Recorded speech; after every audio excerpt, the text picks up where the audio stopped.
বন্ধুরা এই মুহূর্তে কিন্তু সার্জেনের যে ডিজি আসার কথা ছিল সেকেন্ড ডিজি, সেই ডিজিটা কিন্তু এসে উপস্থিত হয়েছে। তোমরা দেখতে পাচ্ছ, তোমরা সবাই জানো কি ঘটনাটা ঘটেছিল। সার্জেন ভাই নিজের মুখে বলেছিল সেদিন রাত্রেবেলা টেস্টিং হয় যে ডিজি লোড নিতে পারছে না, তার জন্য যদি চালায় তার জন্য অ্যাম্পলিফায়ার এবং স্পিকারের ক্ষতি হতে পারে। তার জন্য এখনও রোড শো 3-4 দিন বাকি আছে, তো সেই জন্য টেস্টিং ঠিকমতো হচ্ছে না। তো সেই জন্যই কিন্তু নতুন ডিজি কিন্তু চলে এসে দেখতে পাচ্ছ।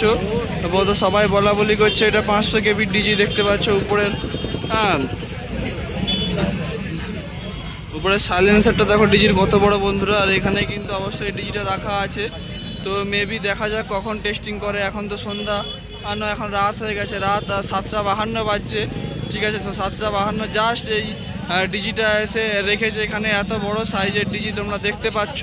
তো টেস্টিং হবে আর ডিজের সার্জেন আছে এই দিকে, সেটাও তোমরা অবশ্যই দেখতে পাচ্ছ। তো সার্জেনের কাছে গিয়ে দেখিয়ে দিই বন্ধুরা। তো ডিজি কিন্তু সার্জেনের কাছে ফাইনালি চলে এসছে। আর ভিড়ও কিন্তু এবারে জমতে শুরু করেছে বন্ধুরা।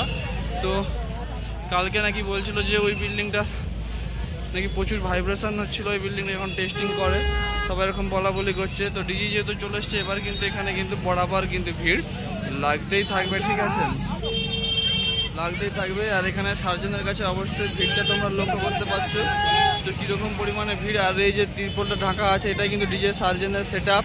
তো দেখা যাক ডিজি তো চলে এসছে, সার্জেন সেট আপ কখন ওপেন করে নাকি ডিজি ভিতরে ঢুকায়, এগুলো মনে হচ্ছে কমিটির দাদা ভাই। তো দেখা যাক ডিজি কোন দিকে নিয়ে যাবে।